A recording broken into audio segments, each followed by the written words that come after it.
За ингээд номны ревьютэй дугаар гэж хэлээд худлаа ирсэн дугаар шинээр хэллээ. За өнгөрсөн 7 хоногт долларын индекс дээр бараг л өдөр болгон мэдээтэй 2 дахь 3 дахь 4 дахь чухал мэдээтэй 7 хоног байлаа. За тэгээ чартан дээр харвал за 14-нд буюу 2 дахь өдөр PPI мэдээ гараад за тэн дээр бол долларын индекс савлаад тэгээд жоохон унсан ихтэй байжгаад за дараа нь 3 дахь өдөр байлуу CPI гарсан тий. За CPI дээр бол бас маш хүчтэй савлгаа орж ирснээр дараа нь жоохон долларын индекс унжсан. За дөрөвдөд харин гарсан 830 мэдэн дээр бол чартнд ерөнхийдөө дийлэн хүчтэй бол хөдөлсөнгүй. Гэхдээ 7 хоногийн лага харуул унсан маягтай 7 хоног болж өнгөрлөө. За тэгэхээр энэ 7 хоногт долларын индекс дээр таамаг юу вэ да? За долларын индекс дээр болохоор миний хувьд илүүтэй дахиад ямар ч юм форкастын дагуу буюу CPI мэдээ маань 3.4-т орстой. Тэгэхээр яг бүтэн том цагийн зургийг харуул яг нэлээд гоё коррекшн хөдөлгөөн орж байгаа гэж ерөнхийдөө паттерны тон дээр зураглаж хөдөлгөөнд харагдаж байна л да. Тэгэхээр энэ хөдөлгөөн дээр магадгүй шинэ доо үүсгээд за энэ жижиг цагийн доо сэтгэлгүй ийшээ гарч ирэл ямар ч том цагийн төлөв бол гарч ирэхээр харагдаж байна. За энэ маань өөрөө сайн яваад гараач юм ингээд явдад явах юм бол ямар ч том цаг дээр бол төлөвлөгөө бол иймэрхүү байдлаар гарах гэдэг байна. За дундын цаг дээр ч мөн жижиг цагийн 4 цагийн чартн дээр бол илүүтэй бенченс жижиг цагийн доо идүүлж байгаа дээшээ нэг хөдөлгөөн бол харах гэдэг байна. Тэгэхээр магадгүй энэ хөдөлгөөн маань илүүтэй хамгийн холтой ишээ. За нөгөө талаараа яг энэ бүсүүдийг харж үзвэл илүү доотлын бүсүүдээс бол илүү контакт аваад ихэд дэшээ гарч байгаа хөдөлгөөн гарч явах юм болов уу гэсэн бүлэглэл бол байна. Тэгэхээр долларын индекс дээр болохоор энэ 7 хоногийн хувьд болохоор илүү жижиг цагийн дээшээ явах хөдөлгөөн гарах болов уу гэдэг хүлээлт бол байна. Гэхдээ энэ 7 хоногийн мэдээнүүдээс хамаарат ерөөдөө ямар хөдөлгөөн гарах вэ гэдгийг харах гэдэг байна.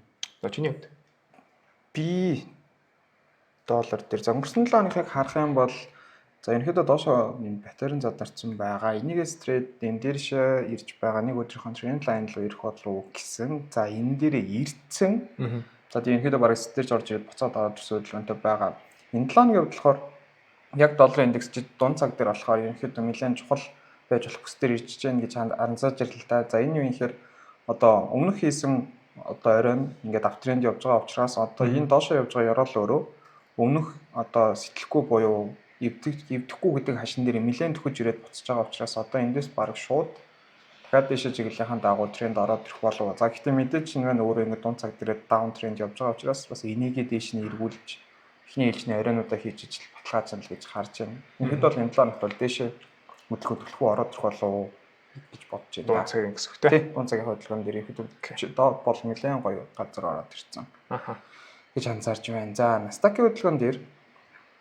Nasdaq-ийн хөдөлгөөн дээр чинь өмнөх таамаг маань. За энд нэг юм паттерн үсээд байна. Тэгээд нэг хол өсөж унаж чадахгүй болов гэж бодож исэн. За гэтэл дээшээ хүчтэй сэтгэлээд гараад ирлээ. Тэгээд энэ хөдөлгөөнөөсөө одоо энэ all time хийжлээ гэсэн үг шүү дээ. Шинэ орой бүх цаг үеийнхаа дээд ан шиг хийцэн. За тэгээд доошоо унаад тэр хашааш халгаа дахиад өсөж байгаа болохоор одоо л энэ дээр дахиад баг жоохон л өсөх хөдөлгөөн орж байх шалтгаазаас олцсон учраас үнийн баг докторжуулт илүү орж болов гэж бодоод байна. Амар бол гэсэн хөдөлгөөн бол таамаглах ямар ч боломжгүй харагдаад байна да.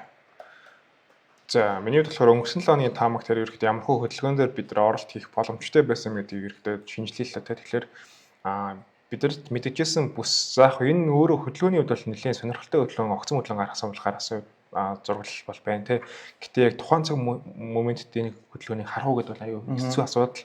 Гэхдээ яг явсан хөдөлгөөнийг харуул бид нарт ямар хөө хөдөлгөөн гаргаад байна гэхэлэр доороос явсан энэ импульсив хөдөлгөөн маань илүү энэ чинь тогтворч байгаа хөдөлгөөн гаргаж байгаа тэнцээс огцон хөдөлгөөн гаргасаа л харагдаж байна. За тэгэхээр энэчнээс би үргэлжлүүлээд ямар хөө зураг гаргах гээд байна гэхлээр энэ 7 хоногт энэ хэсэг төр ерөөхдөө илүү сайдын хөдөлгөөн яваад за ерөөхдөө доороос явсан импульсив хөдөлгөөн дээр ямар хөө одоо юу гэдгийг импульсив хөдөлгөөнийг сайдвей коррекшн хөдөлгөөн бол орж ирэх болов гэдэг хүлээлт бол байна. За энэ маань том цагтаа саний 4 цагийн чартн дээр харахад бол all time high гэдэг ханш хийж байгаа учраас энэ өөрөө хөдөлгөөн маань өөрөө илүү амралтын хөдөлгөөн хийж байгаа.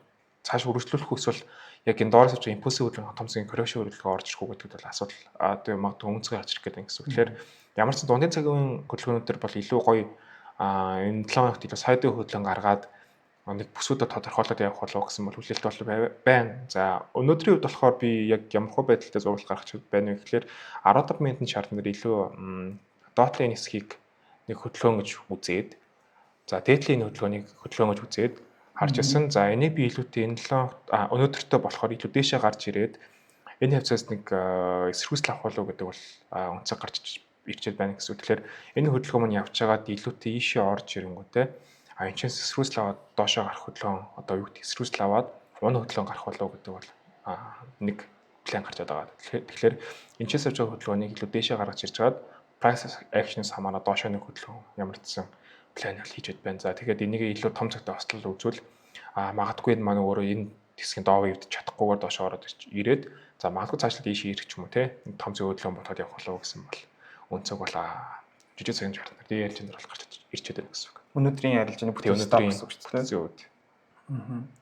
За мөн дараагийн бүтээгдэхүүн чинь алт байгаа шүү дээ. Замун адил энэ 7 хоногт түүхэн дээд таншаа эвдээд гараад ирлээ. Тэр нэлээд айхтар хөдлөн гарч ирлээ тий. Маш хүчтэй өнгөрсөн 7 хоногт төгслөө. За алтан дээр алтан дээр болохоор за өнгөрсөн 7 хоногт би илүү дээшээ гаргаж ирж байгаад нэг энэчэн сэл хөдөлгөөн үзье гэж байсан бол ямар ч зэний хөдөлгөөнөд ямар эхний байдлаар эсрүүцэл авцсан. Гэхдээ энэ бус маань илүү дараагийн хөдөлгөөн юу болсон гэхээр пулбэкний хөдөлгөөн болж ирж байгаа гэсэн. Тэгэхээр энэчээс нэг лонгийн хөдөлгөөн бол үзэж болохоор нэг бус бол бэжээ. За нөгөө талаараа энэ маань өөрөө all time high хийж байгаа учраас яг одоогоор нэг тийм нарийн том цагийн хөдөлгөөнүүд бол шинжлэх жоохон эрсдэлтэй байна. За яг адилхан одоо юу гэдэг өмнөх яг энэ зураглуудыг үүсгэж явж байхад бол нэг бүтэц үсий доторж байгаа сайд хөдөлгөөн үүсгий гэдэгтэй адилхан энэ жижиг цагийн үтээр ч ямар ч сайд хөдөлгөөн бол хүлээх сонирхол бол байна. Тэгэхээр энэ хавцаанаас ч юм уу дахиж орж ирэх эсвэл дээдлийн volume awareness арилж авах бол ямар ч сонирхол бол байна. За тэгэхээр энэ 7 хоногт энэ доошоо орж ирээд үргэлжлээд энэ all time маань үргэлжлээд явах болов гэдэг хөдөлгөөн бол үүсэж байна гэсэн үг. За өнгөрсөн 7 хоногт алтны хөдөлгөөн за надад бол амар эргэлзээтэй байж байгаад альч бүсчлэлээ гэж харахааргүй байж байсан. За гэхдээ яг нөгөө чухал бүсчлүүдэд тодорхойлж байсан 2 дахь бүсчлэл дээрээс маань төлхөө баг явцсан. За тэгвэл бүсчлэлээ харахаас гадна яг баг цагийнхаа трендийг хараад явах юм бол за би яг өөрийнхөө өрөөнд дээр орж ирсэн энэ оройг дээшээ эвдээд тэгээд ерөнхийдөө ингээд за энэ дээрээс хүчтэй дээшээ хөдөлгөөн ороод ирэх боломжтой болов гэж харж байсан. За тэгээд яг эндээс үцгээрээс дунд цагийнх жижиг цагийнх нь доошо тренд дууссан юм уу? За тэгээд тэндээс хойш 2 цагийнхаа дунд цагуудыг эвдээд за тэгээд тэр нь одоо бүр яг дийлгээрээ all time high эвдээд гараад ирлээ. За зүгээр энэ 7 хоногийн таамаг амар фантастайгаар бол алт ерөнхийдөө ингээл нэг юм шалтаацаа шалгаал яваад байгаа хөдөлгөөн байгаа гэж анзаарч байгаа байхгүй. За нэг таар зүүсдэг, тэрийгэ шалгадаг, нэг таар зүүсдэг, тэрийгэ шалгадаг. Одоо нэг таар зүүссэн. Гэхдээ өмнөх таазаа буюу энэ дээр байгаа юм хэсэг таазуудын бүсчил рүү орж ирээд ингээд явах бах. За гэхдээ энэ хөдөлгөөн бол энэ 7 хоногт бүтэн явах хэсэг нь бол жоохон эргэлзээтэй. За гэхдээ бол жоохон даун трендing хөдөлгөөн байж иж магадгүй тэр нөгөө талаас бас долларын индексийг бас жоохон дэшээ харж байгаатай бас жоохон байж болж байна те. За газрын тусан дээр. За газрын тус баг хамгийн тайван бүтээгдэхүүн байв одоо өнгөрсөн 7 хоног гэж анзаарлаа. Тий, тайван дээрээс нь арилжаа ихэд айгу тухтай. За тухтай гэдэг утгаараа яг сайдвей хөдөлгөөн дээр арилж яадаг хүмүүс гэсэн үг. За миний хувьд болохоор ямар ч өнгөрсөн 7 оны бүс бол яваад л байна. Тэгэхээр энэчээс зураглал дээр харуул яг ингээд айгу цэвэрхэн шалгаатай энэ цэгийг энд яг өнгөрсөн 7 хоног ярьж явах үед чи хурж ирж шалгаж яасан ч юм уу те эсвэл буцаж ирээд буцаж гартлаа гэсэн энэ жижиг цаг дээр pullback хийх ч юм уу эсвэл энэчээс ингээд арилж аваад ингээд volume dot таад нар шалан дээр ирээд pullback хийх ч юм уу ингээд хөдөлгөөн гаргасан байгаа. Тэгэхээр яг энэ хөдөлгөөн маань дахиад адилхан энэ дээдлийн хэсэг дээр орж ирээд дахиад энэ volume-ийн тэтлээ таазны хэсэг дээр pullback хийж байгаа болов гэсэн үнцэг бол байна. Тэгэхээр 4 цагийн чартан дээр харахад бол илүүтэй би нэг доошоо хараад энэ бүс рүү илүү харах сонирхол ойлын хувьд бол байгаад байна. Тэгэхээр энэ хөдөлгөөний зураглал маань цаашлаад том цаг дээр юу гэдгийг сэтгэлээд орж ирээд ч юм ингээд яваад байх юм бол яг л нөгөө хэлээд байгаа том цагийн импульсив хөдөлгөөн маань орж ирэх боломжтой тийм өнцөг бол үүсчихэд байгаа. Нөгөө талаараа одоо юу гэдгийг дээрээс үсэх хөдөлгөөний харах юм бол impulse correction одоо энэ нэг гоё correction орж ирээд дахиад хичээл сайн хөдөлгөөнийхөө зураглалыг гаргаж аваад бүсийнхаа ярилцаа ч юм эсвэл ингээд нөгөө доовынхоо хөлтөр хийгээ авчих юм бол бас нэг том зэгийн импульсив хөдөлгөөн орохыг бол үүсэхгүй техник шинжилгээнүүд бол. Тэгэхээр ойлын хувьд бол нэлээд гоё sideway correction хөдөлгөөн бол хийгээд яваад байна. Тэгэхээр энэчнээс ямар нэгэн байдлаар одоо юу гэдгийг одоо зураглал дээрээс одоо өнцөг гаргаж ирээд арилжаа хийх юм бол нэлээд сонирхолтой бүсүүд бол үүссэн байгаа учраас ойл дээр нэлээд энэ лонгт бол нухацтай харах дээрээс нь том зэгийн свингээ арилжаа хийх дээр бол илүү фокуслах боломжтой гэж хараад байгаа гэсэн. Харин тийм за би өнгөрсөн 7 хоногийн таамагчаа одоо энэ хэдэ бол ингээд дээрээс импульс талууд явж байгаа тийм. За даунтренд хүчтэй байгааг харцсан. За дээрээс импульс талууд явгууд энэ хэдэ өнгөрсөн 7 хоногт бол sideways trend явах байх. Ягаад тэгэхээр одоо энэ дээрээс явсан эхний импульс маань өөрөө хүч нь яваад дууссан болохоор одоо sideways trend орж ирэх болов гэж бодож байсан. За яг энэ хөдөлгөөн маань ерөөхдөө явцсан. За одоо харин юу харж байна вэ гэхээр яг чинээ саяны нөгөө бүсчлэлээр бол адилхан харагдаж байна л да. Яа тэгэхээр дээдлээ нэлээд цэвэрхэн даацтай байна тийм. За тэгээд ийм доороосоо явж байгаа жижигхэн дэшээ тренд нь өөрөө доошоо задрах магадлал бүхий. Ийм хөдөлгөөн явж байгаа гот энэ дээрээс хэрвээ хүчтэй стер чадах юм бол нөгөө дээрээс явж байгаа импульс маань доошоо давтагдаад ороод ирэх боломжтой байх. Тэгээд энэ маань дийлигээрээ бол дахиад доошоо за бүр хэдэн сарын дараа бол нэг 69-70 руу ороод ирчих жоох. Энэ 7 хоногт бол гэхдээ юуцсан энэ саяны жижиг рейнжийн шал руу орж ирэх гэхээр 77 молоо гэдэг ханш руу бол ороод ирэх байх. За энэ маань стер чадах юм бол бүр их свинг арилжаачдیں۔ Барьж болохоор гоё нөхцлүүд ороод ирэх болов уу гэж харж байна да. За евро USD. За евро USD миний хувьд бол баг л хамгийн ихний дугаараас хойш хүлээж байгаа арилжааны стап юу гэж бодоод байна. За юу аавь гэхээр одоо нэг эсвинг арилжаачтай чинь нэг юм доов хөвдөлхийг хүлээж яадаг. Тэнгуут оролтын бүсчлээ хүлээн гингуут энэ баг одоо сар 2 сар байх тохиолдол байдаг. Яг энэ нөхцөл өөрөөсөө евро USD дээр үүсэж байна л да.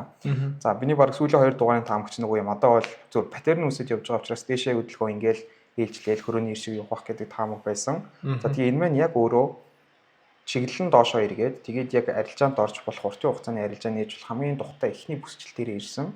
За тэгээд өнгөрсөн 7 хоногт арилжаа нээсэн. Одоогоороо тэрийг барьж ин. Гэхдээ арилжааны цэгээс бол нэг хол явж таагүй. 5 дахьад гоё унж орж ирсэн. Гэхдээ буцаж pullback нь орж ирээд одоо өнөөдөр бол тэгээ жоохон унс маягтай явж байна. Энийг бол нөгөө долларын индекс маань яг нөгөө талаа хамгийн гоё ингээд дэшээ буцаж өгсөж болохоор сувг дээрээ ирсэн байгаа учраас энэ евро USD-г оролтыг бараг нэлээд сайн доошоо явуучих болов уу гэж гадарлаад байна. Энд чинь нөгөө дийлигийн доо өвдүүлсэн учраас айгуу гэж юугаа эсвинг арилжаа байх боломжтой болов. За тэгээд доошоо арилжаанд орсон байна гэдэг чинь 7 хоногийн таамгаа унана л гэж харж байгаа гэсэн үгтэй. За би чиний таамаг дээрээс за хаялаа би өөр харч. За одоо ингээд 4 цагийн чарт дээр одоо харуул ерөөхдөө нэлээд сонирхолтой бүсүүд бол ирсэн. За тэрнээс шалгаад дээдлийн цагаас аваад доош унтсан. Доотлоос нэлээд контактж одоо шааж иж байгаа хөдөлгөөн бол байна тийм. За одоо ингээд харах юм бол за минийд бол доо энэ ч доо за мэдээж энэ шинэ доо үүсэх одоо юу гэдэг үнцэг гарч ирэн тийм. Тэгэхээр point of control буюу одоо нөгөө юу гэдэг volume area-ийн гол яг арилжаа нэлээд цугдарсан хэсэгтэр бол ирчээд байна. Тэгэхээр энэ хөдөлгөөнөөс юу гэдэг зарим тохиолдолд зарим одоо юу гэдгийг гарсан ч гэсэн бусаж ирж ойжгож тохиолдлууд нь илүү бохны арилжаан дээр хийгддэг хүмүүс бол байдаг, арилжаа хийгддэг хүмүүс.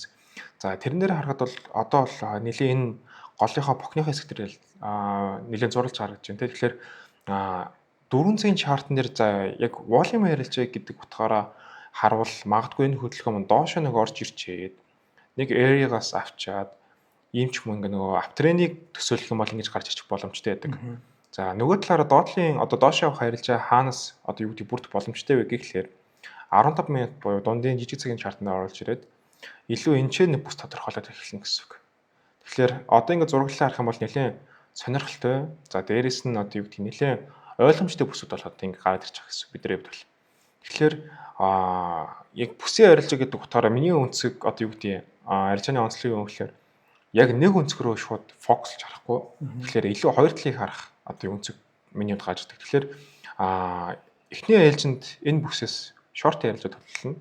За энийгээ би илүү дахиад доошоо оруулж ирж байгаад буцаж орж ирээд пулбагны арилжаа дээшээ ч юм уу ингэж төлөвлөдөг гэсэн. Тэгэхээр одоогор болохоор илүү би энэ хэсэг дээр доороос авсан хөдөлгөөнүүд дээр одоо ажиллах юм бол нэлээд тийм гараад correction хөдөлгөөний маягтай гараад correction хөдөлгөөн гараад correction тэгэхээр яг энтэй адилхан энэ дээр нэг correction хөдөлгөөн ч юм уу тэ гарах боломжтой гэж хараад байна. За нөгөө талаараа энэ хөдөлгөөн маань шууд доошоо явахгүй байжгаад буцаад энэ хавьяас ч юм уу гарч ирээд ингэх юм бол дахиад ч нэг дээд хөдөлгөөн дээш гарах хөдөлгөөний ч юм уу төлөвлөх сонирхолтой байдаг. Тэгэхээр дан ганц одоо свингээ ярилж яг ялч би хийдгүү дээ ярилж хийдэг учраас яг дээхийн ярилжийн төлөв гаргаж ин гэсэн үг л дээ. Тэгэхээр яг дээхийн ярилжийн төлөвнөөс орлого хийчих юм бол яг том цагийн чарт болоо жижиг цагийнхаа доовуудыг хөөж жоод урт хугацаанд барих одоо юу гэдэг өнцөг гарах боломжтой байдаг. Тэгэхээр яг энэ өнцгөөс харах юм бол би илүү энэ дунд цагийн чартн дээр илүү одоо юу гэдгийг сайд байж коррекшн хөдөлгөөн хүлээж аваад энэ чинээс цаашдаа дээшээ юу эсвэл доошоо юу гэдэг хөдөлгөөнд илүү одоо төлөвлөх сонирхолтой байсан. Тэгэхээр энэ 7 хоногт миний хувьд бол евро USD дээр илүү коррекшны хөдөлгөөн за илүү эсвэл сайд үе хөдөлгөөн доторжин хөдөлгөөн дээрээс арилжааны шийдвэр гаргаад дээшээ юу эсвэл доошоо гэдэг пулбэкний орлож юм уу тэрийг төлөвлөх сонирхолтой байсан. Тэгэхээр евро USD дээр хэрвээ доллар дээшээ явах юм бол ямар ч зэнийг бол доошоо харна. За дээшээ явах юм бол дээшээ гэдэг утгаараа харна. Тэгэхээр долларын хувьд бол илүү дээшээр сонирхолтой байгаа шүү дээ. Тэгэхээр магадгүй энэ чэнс одоо юу гэдэг доош нь гарч ирлээ ч гэсэн буцаж таац руугаа ирэх хөдөлгөөн дээр доош харах ч юм уу ингэж хөдөлгөөн ч юм уу энэ хөдөлгөөн байдал байж болно гэж хараад байна. Ерөнхийд бас докторч хөдөлгөөн хэрэгтэй байна шүү дээ. Окей. За биткойн дээр.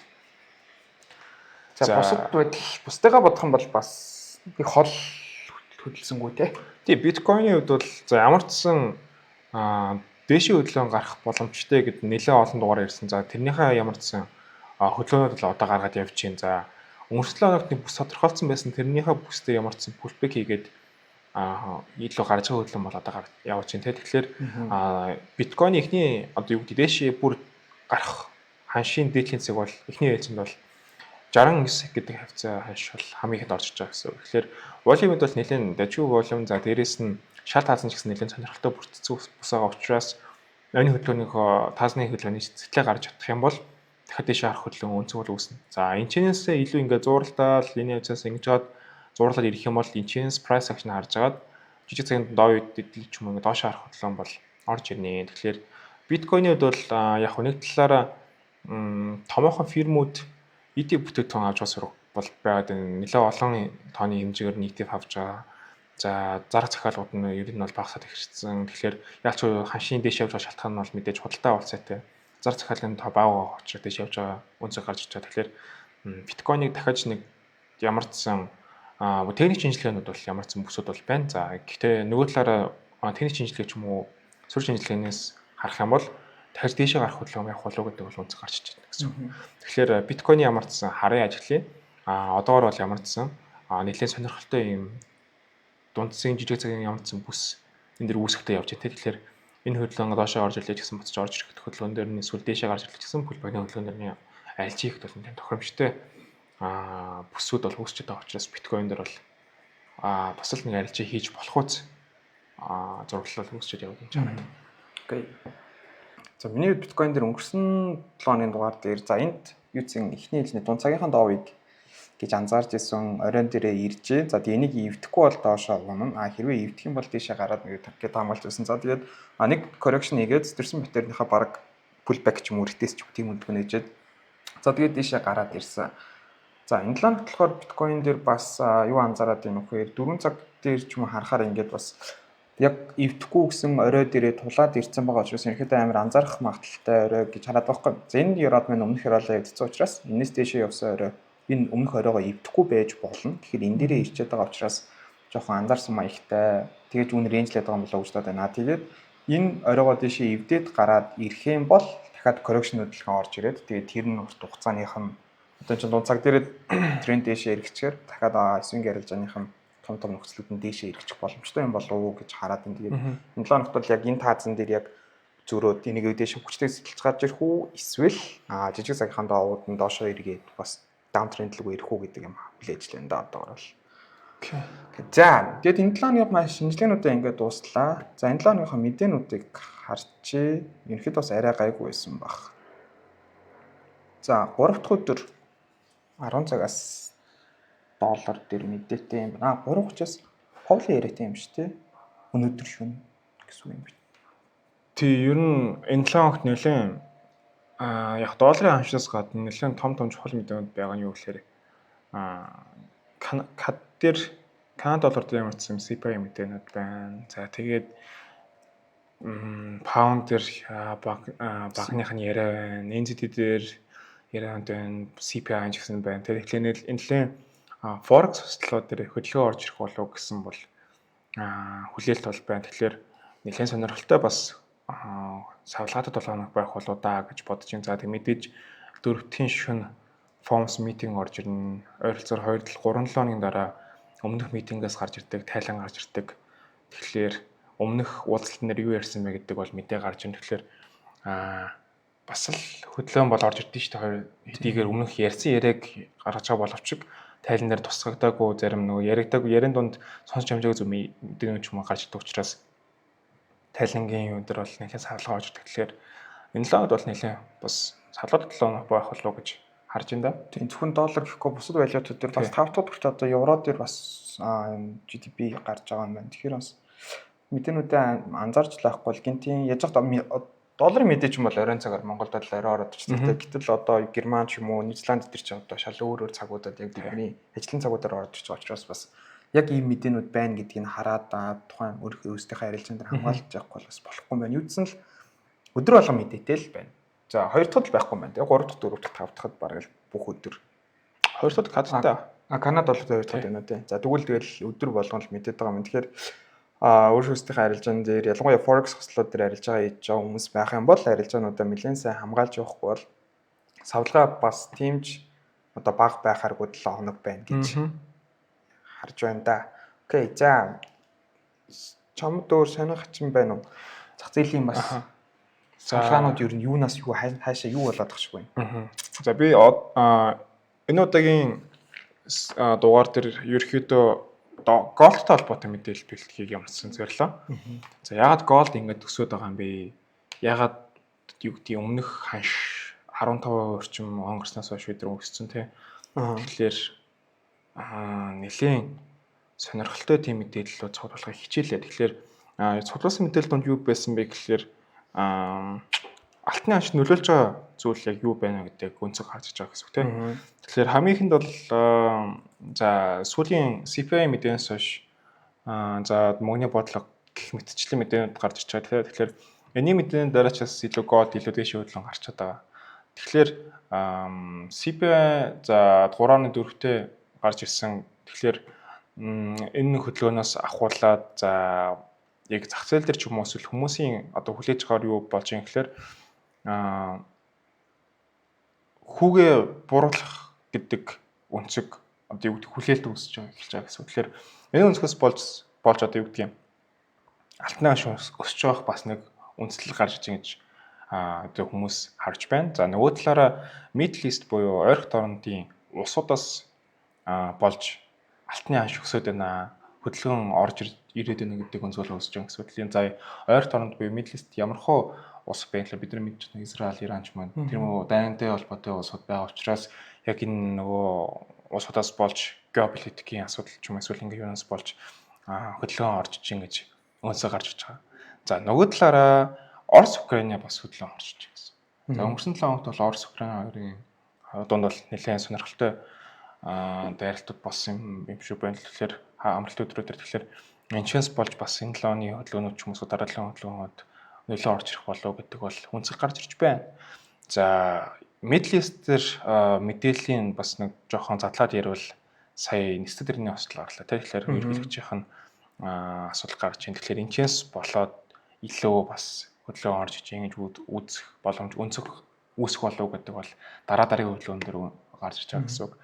За яг тэр нөгөө interest rate cut дээр буюу одоо нөгөө хүүний бууралтан дээр 2% гэдэг бол бидний одоо Америк нэгдсэн улсын хувьд бол илүү урт цаг хугацаа авах юм байна гэдэг өнцөг гарч иж байгаа. Тэгэхээр энэ маань юу гэж хэлж байгаа юм гэхээр илүү хүмүүс мөнгөө сейф байлгахын тулд ч юм эсвэл нөгөө талаараа эрсдлээ бууруулахын тулд илүү safe haven буюу нөгөө эрсдэл багтай зүйл рүү хөрөнгө оруулалт хийдэг те. За энэний тод жишээ нь бол сүүлд ковид үеэр индексүүдийн өсөлт, за дээрэс нь биткойны өсөлт, за алтны өсөлт ч юм ингээд жижиг долларын уналтын эсрэг нөгөө уруу хамааралтай бүтээгдэхүүнүүд өссөн. Тэгэхээр яг энтэй адилхан одоогийн үед бол голд бол байж болох бас нэг төрлийн хөрөнгө хамгаалах боломжтой бүтээгдэхүүн байна гэдэг өнцгөөс бол гарч ирж байна. За нөгөө талаараа бас маш сонирхолтой мэдээлэл нь юу гэхээр Bank of China буюу Хятадын төв банк өөрөө 18 сар дараалал алтны худалдаа авалт хийж байна. Энэ маань нийтдээ ойролцоогоор 60,000 Troy унц буюу ерөөхдөө 14 сая доллар орчим. За энийг Google дээр бас зөв тодруулаад тэрөө яагаар хараад хэлээд бас болно. 14 сая доллар орчим ерөөхдөө долларын хэмжээтэй алтны худалдаа авалт 18 сар дарааллаад. Тэгэхээр яг энэ өнцгөөс авч үзвэл яг энэ Хятад улс гэдэг бас нэлээд томоохон энэ нөгөө алтны худалдаа авалтан дээр томоохон тоглож болж чаддаг тий. За мэдээж энэ бидний нөгөө ярианы дунд байдаг. За бидний одоо битүүрийн дунд байдаг одоо ахмаач гэсэн хэлдэг шүү дээ. Saturn Trader нэг Хятадын цагаан сараар энэ алтны анш одоо магадлал зураглалын үед бол байдаг алтны анш өмсөх магадлал гараад гэдэг. Яг тэгэхээр нөгөө цагаан сараараа өөрсдөө хэрэглээ их болж ирдэг те тэр гэх мэтчлэн харуул Хятад гэдэг улс бол илүү энэ алт гэдэг бүтээгдэхүүнээр нэлээд илүү түрхөө авч үздэг юм байна. Нөгөө талаараа сая хаврын яг энэ жижигхэн судалгаач гэсэн Gen Z үеийнх нь илүү алтаавч дарж байна гэсэн бас судалгаанд байсан. Тэгэхээр яг ингэж үзвэл яг энэ Bank of China гэдэг одоо юу гэдэг Хятадын төв банк нь илүү нөөцийн хэлбэрээр л ороод байна тийм л дээ. Тэгэхээр хээж бүтээгдэхүүн байдлаар илүү аваад гэсэн. Тэгэхээр нэг талаараа бас энэ алтны өсөлт маань гэсэн энэ нөгөө юутай холбоотой байх боломжтой байна гэдэг үнс гарч иж байна. Ялцгүй нэг хөрөнгө оруулалт гэдэг дээр алт бол заавал яригддаг. За алтны түүхийн одоо бид нар ингээд бодоод үзэх юм бол мөнгөний дэвсгэртээс өмнө хамгийн өмнөх хэрэглээнд нэлээд түлхүү байсан бүтээгдэхүүн тийм. За тэрнээс өмнө бол илүү нөгөө солилцоо буюу одоо жишээлбэл чамд ямар нэг мэдрээ алим зарж байвал надад тоор байвал чамд алим хэрэгтэй надад тоор хэрэгтэй одоо бартри системээр өрнө явж ирсэн. Тэгээ тэрний дараа л илүү за энийг хөрөнгөжүүлэх хэмжээнд орж байгаа зүйл нь юу гэхээр алт. За алтыг явж байгаад илүү за энэ алт гэдэг зүйл бол ингээд олон тишээ ингээд наймаалцахад хэцүү байт юм. Тэгвэл энийг орлуулах бүтээгдэхүүн гэвэл мөнгөний дэвсгэр тийм ингэж оруулж ирж ирсэн бол яг энэ уламжлалт гэдэг зах зээл дээр үзэх юм бол бол хамгийн нийтлэг за дээрэс нь нөгөө бидний түүхэнд хамгийн урт хугацаанд байсан бас томоохон хэмжээний тоглоод чинь нэг хөрөнгөний хэмжээнд орж ирж байна. Тэгэхээр хүмүүс яалч нэг алт гэдэг бүтээгдэхүүнээс л хийжээж татгалзахын хувьд бол миний хувьд бол бага бах гэж би бодоод байгаа. За энэний дараа магадгүй мөнгөний дэвсгэртийн дараа илүү coin хэлбэртэй ч юм уу bit possibility тийм байдаг бол ингээд түүхийн явцаа үүсэх юм бол нэлээд том тоглогч болж орж ирдэг. Тэгэхээр хүмүүс яг юунд итгэхэд байна гэхээр түүхийн хэмжээнд түүхийн одоо хугацаанд илүү баталгаатай байсан зүйл рүү хөрөнгө оруулалт хийдэг. Хувьцаа ч юм уу. За нөгөө талаараа мөнгөний дэвсгэр дээр одоо сая хэллээ шүү дээ чи ингээд доллар руу ингээд доллараар халамж нээдэг гэх мэтчлэн ингээд яагаад бид нар ингээд хөрөнгө оруулалт хийгээд юм тэгэхээр бидний одоо нөгөө одоо даалт ухамсарч юм эсвэл ингээд тархинд юу болж юм гэхээр за бид одоо хөрөнгө оруулах хамгийн боломжтой за одоо юу гэдэг эрсдэл арай бага гэдэг утгаар нь бодох юм бол бид болон энэ нөгөө хөрөнгө бартер хэлбэрээр үйл хөдлөх хөрөнгө ч юм уу гэдэг орж ирд юм байна л. Тэгэхээр алт руу хүмүүс хөрөнгө оруулж байгаа шалтгаан юм бол тэр түүхэн хугацаанд илүү одоо урт хугацаанд байсан за дээрээс нь металлын хувьд гэсэн ингээд нөгөө хэрэглэн байдаг учраас хүмүүс оруулна гэсэн. За тэгвэл одоо яг энэ алтны ханш галзуурж авах үед ер нь хүмүүс хөрөнгө оруулах явцдаа юу анхаарах хэрэгтэй гэдэг зүйл өнцөг гарч боломжтой байдаг. Тэгэхээр миний ингээд жижигхэн унсан хэмжээнд юу гэхээр ямар ч сан хөрөнгө оруулалтын явцад бол битгий одоо over invest буюу нөгөө хэмжээгээр хөрөнгө оруулалт битгий. Тэгэхээр нэг өөрийнхөө портфолио бүтээгдэхүүн одоо хэмжээнээс нэг хамгийн их 10% багтаа хөрөнгө оруулалт хийх. Тэгэхээр ингэснээр бид нар юу хийж юм бэ? Хөрөнгөний менежментээ зөв хийж байгаа гэсэн. За дээрэс нь эрсдлээ бид нар арай бага хэмжээнд барьж байгаа гэсэн. Тэгэхээр нэгдүгээр тийм. За хоёрдугаарт юу гэх юм болохоор хөрөнгө оруулалт за дээрэс нь алт руу хөрөнгө оруулж байгаа үед бол битгий тийм хурдан хугацаанд их ашиг хийх гэж үзье. Яг тэгэхээр энэ ч өөрөө түүхэн их сурвалжийнхын явцад бол энэ өөрөө богино хугацаанд тийм их хувь өсдөг coin эдэр шиг бүтээгдэхүүн биш. Энэ чинь өөрөө урт хугацаанд 10 жил ч юм уу 20 жилийн дараа ингэж харах юм бол нэлээд далайцтай өссөн бүтээгдэхүүн байдаг учраас битгий богино хугацаанд энэ алт руу хөрөнгө оруулалт хийвэл хурдан хугацаанд мөнгө олно гэдэг бэрт хийж. За гурав дахь нь юу гэхээр бид нар тэгдэж нэг хөрөнгө оруулалтын явцад хүмүүс айж явах явцад одоо цааш сунжах үед зар гэдэгтэй адилхан. Гэхдээ алтан дээр битгий ханш унахыг хүлэе гэж. Мгм. Тэгэхээр яагаад тэгэхээр одоогийн нөхцөл төр яг энэ хэрэгж байгаа. Инфляц тогтворгүй байгаад байгаа. Инфляц өөрөө яг бид нар шууд ингээд датан дээр мэдээлэл авангуудаа шууд за одоо ингэ тэгнэ гэсэн мэдээлэл байхгүй учраас нэлийн зөрүүд байгаа учраас инфляц дээр асуудал байна. Хоёрдугаарт interest rate-ийн асуудал байна. Яг хизээ нэмэгддэггүй, хизээ хасах нэмэгддэггүй. Яг гэнтийн байдлаар орж ирэх боломжтой учраас энэ чинь эрсдэлтэй байгаа учраас ханш боломжтой гэж үзэх юм бол ямар ч сан боломжтой үе дээр боломжтой үе дээр цар гэдэг тийм юу яаж гэсэн. Тэгэхээр хөрөнгө оруулалт явцад ямар ч сан одоогийн үеэр алтан дээр бол иймэрхүү 3 степ байвал зүгээр юм байна гэдэг юу гарч иж байна. За бичлэгийн хүртэл үзсэн бүгдэнд нь баярлалаа. Энэ 7-ны дугаарыг ингээд дуусглаа. Дараагийн дугаараараа уулзлаа. Түр баяр таа. Баяр таа.